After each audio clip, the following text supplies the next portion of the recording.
Ito na naman mga tol, mayroon na naman bagong baryado. Talagang hindi tayo titigilan ng mga hinayupak na ito na anak ng mga demonyo.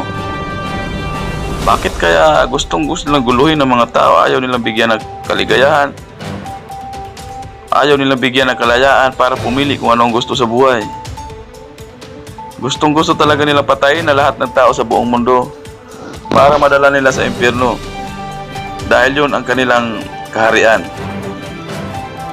Alam nyo ba mga tol, mayroon na naman panibagong variant na pinagkakaguluhan sa ibang bansa.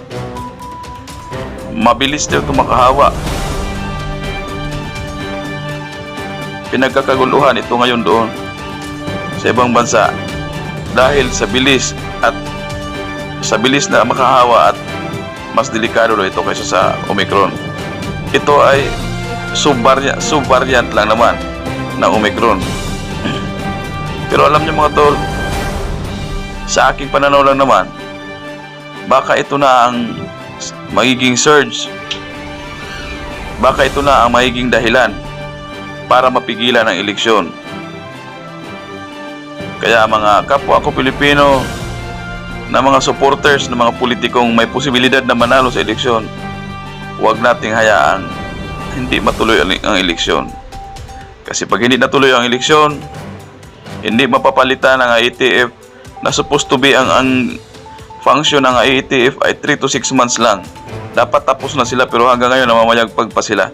Hindi pa natatapos ang kanilang paghahari-harian dito sa Pilipinas. Kaya kailangan na talaga nating palitan sila. Huwag nating hayaan na mapigilan ang eleksyon ng dahil sa sakit na ito. At malamang itong sakit na ito rin, itong variant na rin na ito, ang dahilan kung bakit gusto nilang maglaylo. Gusto nilang bigyan ng kalayaan ng mga tao. Maglabas-pasok yung mga hindi bakunado ng mga foreigner, mga Pilipino, palalayain nila lahat. Para pagpasok ng variant na ito, biglang cambio. Alert level 4, walang eleksyon. Tapos sasabihin nila, kita nyo kung ano nangyari? Dahil binigyan namin kayo ng kalayaan, ayan, biglang dumami ang kaso. So, tusok na naman ang tusok. Narito ang balita. Sana maintindihan nyo mga tol. At saka yung warning ng WHO, warning ng World Health Organization, na siya na ang presidente sa buong Pilipinas. At ang ating mga iniluklok na mga leader sa ating mga bansa ay ang mga kapitan na lang. Dahil ang Pilipinas ngayon, tulad ng sinabi ng isang presidential aspirant, na ang mga presidente ngayon sa mga bansa ay kapitan na lang, gobernador na lang. Dahil ang mga bansa ay ginawa ng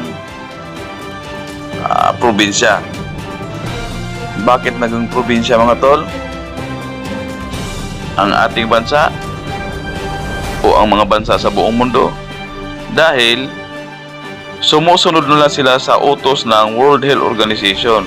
Ang World Health Organization na ngayon, ang presidente ngayon ng buong mundo, si Tedros. Dahil si Tedros ang head ng World Health Organization. Bawat ituturo niya, bawat mandato niya, yun na yung sinusunod nila ng mga kapitan o mga gobernador ng mga probinsya, katulad ng Pilipinas. Ang gobernador natin dito sa Pilipinas, gobernador natin ay si Dr. Hero Doke, at ang vice governor ay si Vice Governor Digong. Bakit si Hero Doke ang gobernador? Dahil siya ang inuutusan ni Tedros na presidente ng Pilipinas, at si Vice Governor Digong naman ang tagasunod at tagapatupad ng inutos ni Gobernador Doke. So, narito ang balita. The progress made so far, will vaccines work on it? And how do we stop it from spreading? Here's a report on all you need to know. The Omicron surge is slowing down. Infections are dropping globally. Restrictions are being removed. But there's a new cause of concern. BA2, a subvariant of Omicron. It's spreading incredibly fast, displacing its sibling in several countries. In Denmark, it's now the dominant variant, triggering 50,000 new infections in just one day. Reports say that BA2 also appears to be becoming a major Omicron lineage. In parts of India, Bangladesh, Pakistan, China, the Philippines, South Africa, Germany, the United Kingdom, and the United States. The steady rise of this subvariant indicates that it has a growth advantage over other circulating variants. This has alarmed health authorities in several countries. Germany says that the BA2 could endanger the progress it has made so far. Should the BA2 variant spread further in Germany, then it would put our success in danger. The fears are understandable. But is BA2 really that dangerous? Scientists are split. Some studies say that BA2 may cause severe disease.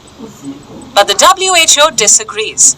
It says that this subvariant is certainly more transmissible, but there's no evidence to suggest that it's more lethal. If we start to see an increase, we could see some further infections of BA.2 after this big wave of BA.1.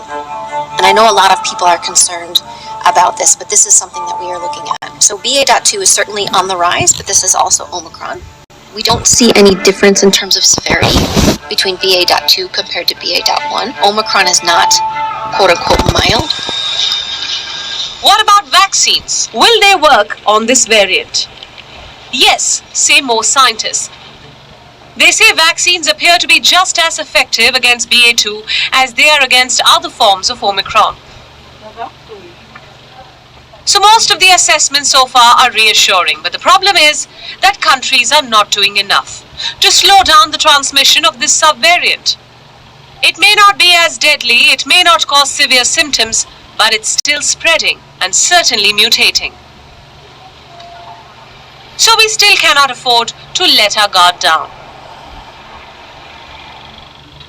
Reports the Omicron variant, which led to the third wave of the coronavirus pandemic, is slowing down across the world. Many countries are removing the strict restrictions put in place to check the spread of the infection, but a World Health Organization official has raised a fresh concern related to an Omicron substrain. On Thursday, Maria Van Kerkhove, who's the COVID-19 technical lead at the WHO, said, and I quote, "The virus is evolving and Omicron has several sublineages that we are tracking. We have BA.1, BA.1.1, BA.2 and BA.3. It's really quite incredible how Omicron, the latest variant of concern, has overtaken Delta around the world. Most of the sequences are this sublineage B.1. We are also seeing an increasing in proportion of sequences of BA.2, she said. Expressing concern about one sublineage, the WHO official said that BA.2 is more transmissible than the others. Kerkhove said that there's no evidence that BA.2 is more lethal than BA.1. Finally, the WHO official said that Omicron is not mild but less severe than Delta. In an accompanying tweet, the WHO said that almost 75,000 deaths from COVID-19 were reported to it last week. According to the WHO, BA.2 now accounts for roughly 1 in 5 new Omicron cases recorded across the world. In a briefing on Tuesday, the WHO said that a new wave of infections from the Omicron variant of the coronavirus is moving towards the east of Europe, urging the authorities to improve vaccination and other measures. Over the past 2 weeks, cases of COVID-19 have more than doubled in Armenia, Azerbaijan, Belarus, Georgia, Russia and Ukraine, WHO's Europe Regional Director Hans Klug said in a statement.